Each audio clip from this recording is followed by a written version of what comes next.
नमस्कार, स्वागत है आपका केवाईसी में। और आज केवाईसी में हम बात करेंगे यूनिपार्ट्स इंडिया के सीएमडी गुरदीप सोनी जी से। यूनिपार्ट्स इंडिया अपना आईपीओ लेके आ रही है और इसके बारे में हम जानने की कोशिश करेंगे कंपनी क्या करती है, आगे के प्लान्स क्या है, फिनेंशियल्स किस तरीके के हैं और मार्केट में फंड रेज करने की ज़रूरत क्यों है। इस सब पे हम लोग बातचीत करेंगे, लेकिन सबसे पहले इस वक्त की हेडलाइंस।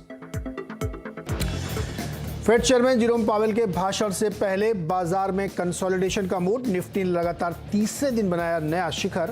रिलायंस, महिंद्रा, एचडीएफसी और आईसीआईसीआई बैंक ने भरा जोश। मिड कैप में सबसे ज्यादा तेजी। मेटल शेयर्स में आज अच्छी तेजी। जेएसपीएल, हिंदुस्तान कॉपर और हिंडाल्को में 2 से 3% का उछाल। ऑटो, फार्मा और एनबीएफसीज में भी अच्छी रौनक।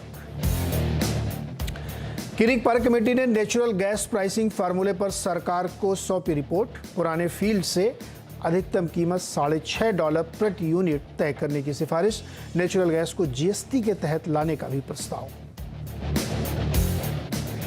जोमेटो में हुई 27 करोड़ शेयर्स की से ज्यादा की ब्लॉक डील। अलीबाबा ने बेची करीब 3.5% हिस्सेदारी। सौदे के बाद शेयर में हल्की बढ़त। आ जाएंगे दूसरी तिमाही के जीडीपी आंकड़े। सालाना आधार पर 8.4% से घटकर 6.4% रह सकती है ग्रोथ की रफ्तार। सर्विस सेक्टर में अच्छी बढ़त संभव, लेकिन मैन्युफैक्चरिंग में दिख सकती है सुस्ती।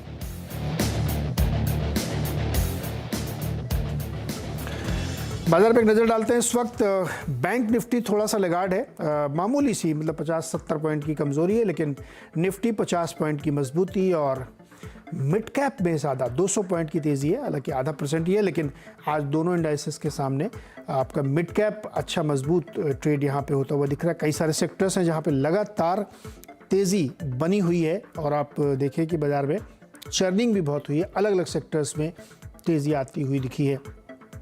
तो आप ये कह सकते हैं कि आज का बाज़ार एक कंसोलिडेशन के मूड में है, क्योंकि देर रात में यूएस के जो सेंट्रल बैंक के चेयरमैन है जेरोम पावेल, वो अपनी एक स्पीच देने वाले। उस स्पीच से अंदाज़ा लगेगा कि अमेरिका में 14 दिसंबर को फेड क्या करने वाला है। तो मार्केट शायद उसी को डाइजेस्ट करने की कोशिश कर रहा है। बाजार पे एक राय लेते हैं। प्रकाश गाबा सर हमारे साथ जुड़ गए हैं। गाबा सर, निफ्टी तो ठीक ठाक प्रदर्शन दिखा रहा है, लेकिन बैंक निफ्टी ने आज फिर दूसरी दिशा पकड़ ली। ये क्या चक्कर है, बार बार ये ऐसा क्यों करते हैं? बैंक निफ्टी का जो चक्कर है ये काफी दिनों से चल रहा है। मैं कह रहा हूँ कि एक डाइवर्जन है बैंक निफ्टी में। हाँ। निफ्टी तो बना रहा है, लेकिन बैंक निफ्टी कहाँ बना रहा है, वो चेस नहीं कर रहा। हाँ, अगर बैंक निफ्टी में आपको मिल जाता है तो निफ्टी तो और तेजी करेगा, और लगता है कुछ ऐसा ही होगा, क्योंकि बैंक निफ्टी में जो आज का लो है, लगता है शायद यहाँ पर संभल जाए। जगह अच्छी है संभलने की, करीब 42,900 की। अगर यहाँ पर एक बैंक निफ्टी में आपको मिलता तो निफ्टी में तो तेजी दिखेगी, जो ऑल टाइम हाई है वो भी पार कर लेगा। लेकिन दोनों को तालमेल सेम चाहिए, सिमिलर जगह पर, सिमिलर डायरेक्शन पर चाहिए, और शायद वो मिल जाएगा आज नहीं तो कल में। जैसे कि आपने बताया पॉज मोड पर है, मुझे भी ऐसा ही लग रहा है कि पॉज मोड पर है, पॉज मोड में है। अरे ये बड़े दिनों से इनकी कुट्टी चल रही है, एक इधर एक उधर। अब हो सकता है कल बैंक निफ्टी आपको ज़्यादा चलता दिखे। इंटरेस्टिंग है। कोई स्टॉक भी सर रडार पे आया क्या आपके? हाँ काफी है। वैसे मुझे हेवल्स इंडिया अच्छा लगता है। हेवल्स का बेस बन रहा है 1220 1230 में स्ट्रॉन्ग सपोर्ट जोन है हेवल्स में। अगर आज नहीं तो कल मेरे ख्याल से हेवल्स को अपमूव मिलना चाहिए। 1250 का टारगेट है, वहां तक जाना चाहिए। ट्रेड करा है 1239, तो 10 रुपए की तेजी अब भी नजर आती है हेवल्स में। हाँ, इतना है कि स्टॉप होगा 1230 का। 10 रुपए की तेजी। अच्छा गाँव सर, कुछ स्टॉक्स में एसटीसी, गाँव सर एसटीसी देखिए आज क्यों चल रहा है इतना, 17% की मजबूती है। ये मुझे याद है एक जमाने में जब मैं एक मतलब कॉलेज में था, तो एसटीसी गाड़ियां बेचती थी, और इनका हिजस रोड में एक बहुत बड़ा शोरूम था। मैं जाके देखता था कि वहां से ऑक्शन में गाड़ी मिल जाए। करते क्या है मुझे पता नहीं, लेकिन लगता है इसमें कुछ सेलिंग वेलिंग का चक्कर है, कुछ ना कुछ चक्कर है। 82-85 में स्ट्रॉन्ग सपोर्ट जोन है, अपमूव मिलना चाहिए, 130 तक जाना चाहिए। तो एसटीसी में कुछ तो चक्कर है, शायद डिसइन्वेस्टमेंट होगा या किसी को बेच देंगे या कुछ ना कुछ फंडामेंटल रीजन होगा। वरना एसटीसी मेरे ख्याल से बंद हो चुकी थी गाड़ी जब से इंपोर्ट हो गया शुरू। गाबा सर, आज सिटी गैस वाली कंपनीज चल रही हैं। पारिक साहब की रिपोर्ट आने के बाद आईजीएल में देखिए 3.5-4% की तेजी है। अच्छा लगता है आपको ये इंदिरा गैस अच्छा लगता है मुझे। बाई मोड पर है, इसका बहुत बढ़िया ब्रेकआउट करीब 420 के हिसाब से मिला था, अब ट्रेड कर रहा है 450। मुझे लगता है 480 की तरफ जा रहा है, मैटर ऑफ टाइम, उसे वक्त लगेगा। इसलिए अगर 480 जाना है तो स्टॉप होना चाहिए 435 का होना चाहिए। उतना तो डिस्टेंस का स्टॉप देना चाहिए, नहीं तो फिर रिस्क लग देता ना। तो 480 के लिए जाना चाहिए मेरे ख्याल से। 480 की तरफ जा सकता है आईजीएल इंद्रप्रस्थ गैस लिमिटेड, और आज 4.25% की अच्छी मजबूती देखने को मिले तो यहाँ पे आप उस हिसाब से ट्रेड बना सकते हैं। तो चलिए अब आज की कंपनी से बातचीत करते हैं जिसका नाम है यूनिपार्ट्स इंडिया, और कंपनी का आईपीओ जो है वो 2 दिसंबर को बंद होगा, आज से खुला है। कंपनी ने प्राइस बैंड रखा है 548 से 577, और इशू जो है वो करीब 835 करोड़ रुपए का है, जिसको जुटाने की योजना है। कंपनी काम क्या करती है, एग्री कंस्ट्रक्शन और माइनिंग सेक्टर के लिए कंपोनेंट सिस्टम बनाती है, जिसको ऑफ हाईवे प्रोडक्ट कह सकते हैं। आप थोड़ा और डिटेल में समझते हैं कि ये कंपनी का बिजनेस क्या है, क्या काम करते हैं, मार्केट कहाँ है, किस तरीके के मार्जिन ये कर रहे हैं। तो ये सब जानकारी हमें देंगे कंपनी के चेयरमैन और managing director Gurdeep Soni ji. Gurdeep sir, बहुत बहुत स्वागत है आपका सीएनबीसी आवाज़ पर। और पहले तो हम लोगों को बिल्कुल, हमारे दर्शकों को समझाइए कि आपकी कंपनी काम क्या करती है सर। थोड़ा सा तो आपने बता ही दिया है। ऑफ हाईवे है, ऑन हाईवे नहीं है। और कंस्ट्रक्शन मशीनरी में हम जो पुर्जे बनाते हैं उनको आर्टिकुलेशन जॉइंट्स कहते हैं। तो जैसे हर कंस्ट्रक्शन मशीनरी जो front loader, back loader, skid steer, excavator है, उनका जो आर्म होता है, वो जहाँ पे आर्म मूवमेंट होती है वहां पे एक स्पेशल आर्टिकुलेशन जॉइंट्स लगते हैं, पिन्स एंड बुशिंग्स। तो वो हम करते हैं। ये आर्टिकुलेशन जॉइंट्स इनफैक्ट थोड़ा फ्रेगमेंटेड मार्केट है, लेकिन ग्लोबल मार्केट में हमारा शेयर तकरीबन 6% है इसके अंदर। और जो दुनिया के टॉप 10 कंस्ट्रक्शन कंपनीज हैं, उनमें से 5 हमारे कस्टमर्स हैं। मैं ये भी कहना चाहूंगा कि हमारी जो मेन काम है वो एक्सपोर्ट का है। डोमेस्टिक के अंदर तो हमारी सेल पिछले साल सिर्फ 13.5% थी, लेकिन 83% से ज्यादा हमारा एक्सपोर्ट का काम है। दूसरा जो है वो है जो एग्रीकल्चरल मशीनरी है। ट्रैक्टर के पीछे एक लगता है, उसको 3 पॉइंट लिंकेज सिस्टम कहते हैं। ये लिंकेज सिस्टम जो है वो फार्मर जो है, जो किसान है, वो उसको यूज करता है अपने इम्प्लीमेंट को अटैच करने के लिए ट्रैक्टर के पीछे। और जो ट्रैक्टर कंपनीज हैं, ये 3 पॉइंट लिंकेज के साथ ट्रैक्टर बेचती हैं। तो हमारे जो कस्टमर्स हैं ये OEMs हैं ग्लोबली। और इसमें जो है हमारा एक्चुअली ग्लोबल स्तर पे ऑलमोस्ट 17% का मार्केट शेयर है। और जो दुनिया की 3 सबसे बड़ी कंपनीज हैं उसमें हमारा नाम आता है 3 पॉइंट लिंकेज के लिए। और यहाँ पर जो है, जो दुनिया की टॉप 10 कंपनीज हैं एग्रीकल्चरल मशीनरी बनाने वाली, वो सारी की सारी ही हमारी कस्टमर्स हैं। जैसे मैंने बताया, मेरा रेवेन्यू ओवर 83% एक्सपोर्ट से आता है, और सिर्फ 13.5% जो है वो इंडिया मार्केट का है। तो मतलब ज़्यादातर आपने दुनिया के दूसरे बाजारों को टाइप कर रखा, अमेरिका और ये सब में, वहाँ से आपका रेवेन्यू आता है। नंबर्स में देख रहा था फाइनेंशियल, तो आपने बहुत ही बढ़िया प्रदर्शन पिछले साल से इस साल में दिखाया है। हालांकि कंसिस्टेंट परफॉर्मेंस है, बेहतर यहाँ पे दिख रही है। मार्जिन भी 13-13.5% के आसपास आप क्लॉक कर रहे हैं। सर फाइनेंशियल्स देख के तो ठीक ठाक लग रहा है, तो ये फुली OFS है, क्यों बेच रहे हैं लोग? देखिए, OFS है, आपने ठीक कहा। और हमारे पास एक प्राइवेट इक्विटी इन्वेस्टर है जो 20.68% ओनर है स्टॉक का, जो हमारे साथ रहे हैं 10 साल से ऊपर। वो कंप्लीटली बाहर निकल रहे हैं। इसके अलावा 14 शेयर होल्डर्स अमेरिकन हैं, इंडिविजुअल, जिन्होंने स्टॉक ऑप्शंस में हमसे शेयर्स दिए थे जब हमने USA की कंपनी खरीदी थी। तो वो 14 के 14 निकल रहे हैं। उनका सारा मिला के 1.8% है। तो दोनों का मिला के तकरीबन 23% है जो कि OFS में जा रहा है। और बैलेंस अबाउट 9% जो है वो जो प्रोमोटर्स हैं वो कर रहे हैं, क्योंकि हमारे बैंकर्स ने कहा इसको एक साइजेबल इशू बनाने के लिए। तो बट कंपनी जो है उसके खुद के फाइनेंशियल्स बहुत स्ट्रांग है, बहुत ही फाइनेंशियली स्ट्रांग कंपनी है। इनफैक्ट जो पिछले साल का सेल है वो 1227 करोड़ पर 271 करोड़ का EBITDA है, जो आपने बताया 22.13% है। और प्रॉफिट आफ्टर टैक्स जो था पिछले साल का वो 167 करोड़ था, जो कि 13.6% है। और इनफैक्ट ROCE कंपनी का 31% है और ROE 26.8% है। कैश के बारे में मैं बताना चाहता हूं कि पिछले 3 साल और 3 महीने में कंपनी ने 424 करोड़ का कैश जनरेशन किया, जो 4 साल पहले 250 करोड़ का डेट था हमारे पास, वो जैसे हम बात कर रहे हैं वो 60 करोड़ के करीब आ गया हुआ है। और कंपनी का पिछले साल भी 25% डिविडेंड भी दिया है। और ये स्टेटेड गोल है कि subject to approval of the board 25% dividend देने का भी प्लान है कंपनी का। सर एक चीज़ बताइए, तो आपके रोबस्ट नंबर दिख रहे हैं, लेकिन FY21 और 22 में बहुत शार्प जंप है। 900 से बढ़ के 1250 करोड़ का रेवेन्यू है, प्रॉफिट 90-93 करोड़ से बढ़ के 170-60 करोड़ के आसपास जा रही है। ये लेकिन उससे पीछे जाए, FY20 में जाए, FY19 में जाए, तो उतने रोबस्ट नंबर नहीं है। ये पिछले एक साल में ऐसा क्या हुआ?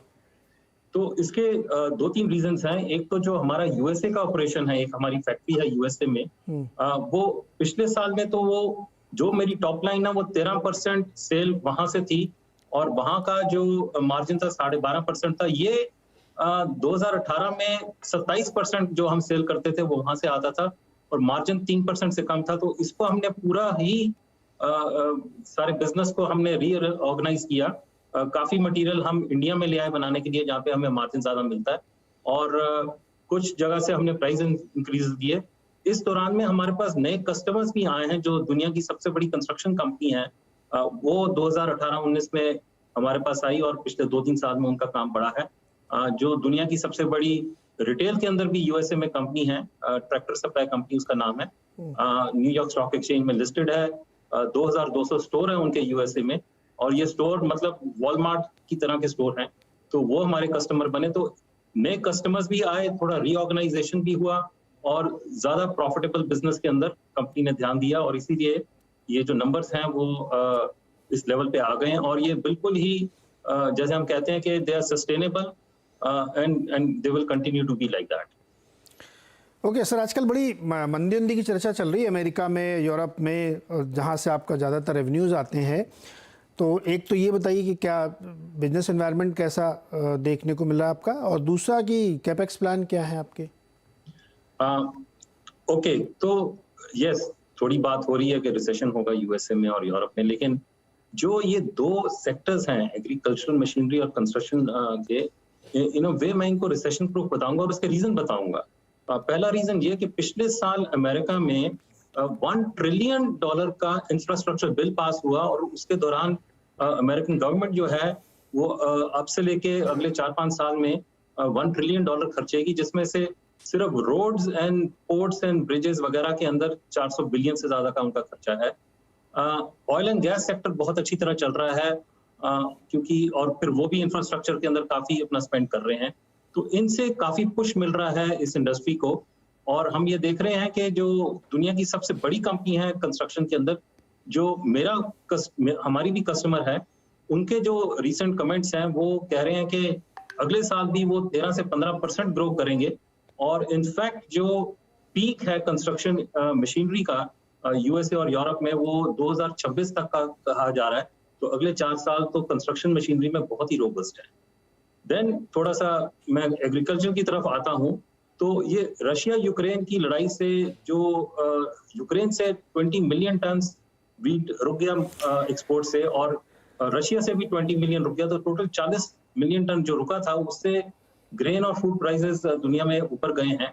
इंडिया में भी फार्मर, जैसे आपने देखा कि एक्सपोर्ट की तरफ जा रहे थे, लेकिन इंडियन गवर्नमेंट ने एक्सपोर्ट बैन कर दी, नहीं तो इंडिया में भी इन्फ्लेशन हाई हो जाता और फूड सिक्योरिटी का प्रॉब्लम हो जाता।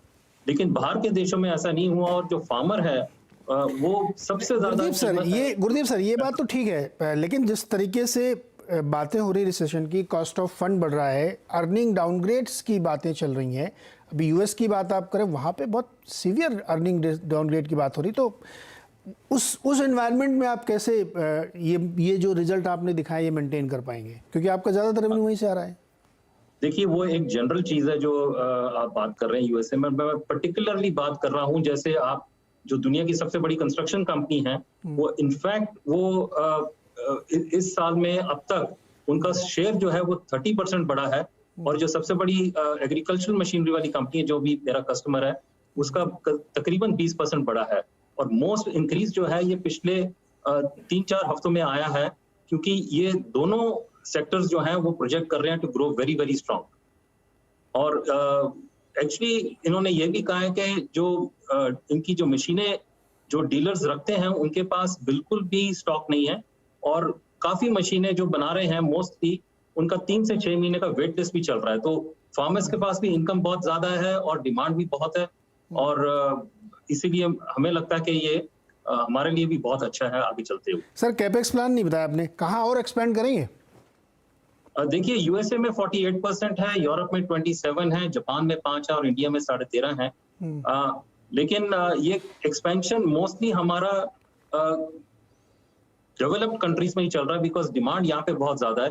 इनफैक्ट एक चीज मैं आपसे कहना और चाहता हूँ, एक चाइना प्लस वन में क्या हो रहा है कि ये जियोपॉलिटिकल सिचुएशन की वजह से अमेरिका एंड यूरोप दोनों जो हैं वो चाइना का अल्टरनेटिव ढूंढ रहे हैं और इसके लिए इंडिया में भी गवर्नमेंट काफी प्रोत्साहन दे रही है कि भाई हम मैन्युफैक्चरिंग की तरफ जाएं, लेकिन हम ऑलरेडी उस बिजनेस में हैं, हमारा ऑलरेडी वेयर हाउसिंग मॉडल है जिससे लोगों को माल हम देते हैं विदाउट एनी रिस्क।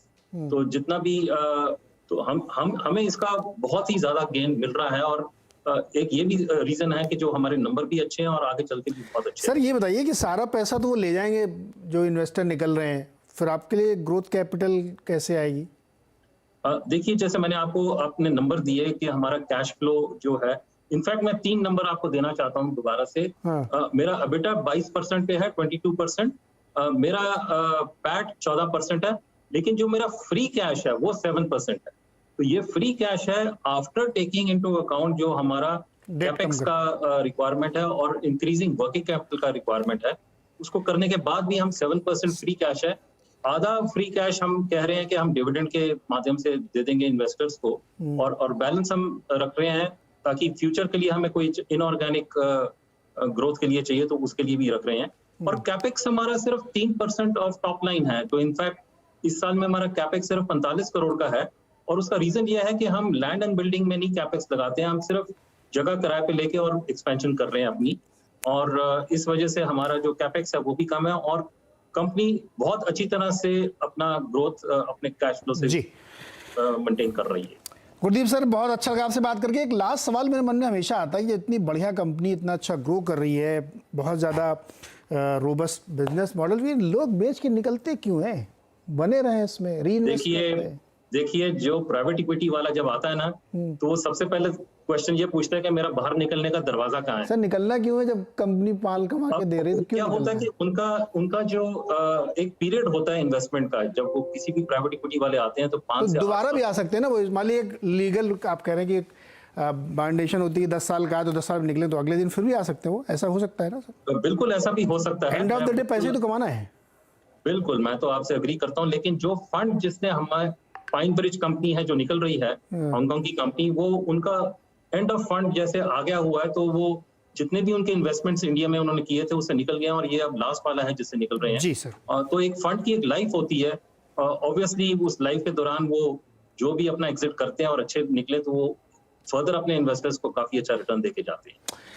बिल्कुल सही गुरदीप सर, बहुत बहुत शुक्रिया और बहुत शुभकामनाएं आपको इस इशू के लिए और शानदार लिस्टिंग हुई, हम सब की तरफ से आपके लिए एडवांस में बधाई, और नंबर्स बहुत बढ़िया दिख रहे हैं। थैंक यू जी, और आपके माध्यम से आपके दर्शकों से हमने बात की, बहुत बहुत शुक्रिया, बहुत बहुत मेहरबानी। थैंक यू आपका once again। Thank you sir, thank you. तो ये थे गुरदीप सोनी जी जो यूनिपार्ट्स इंडिया के CMD है। ये बता रहे थे कि कंपनी के बारे में कि आप जिसमें आप निवेश कर सकते हैं, इस समय IPO खुला हुआ है।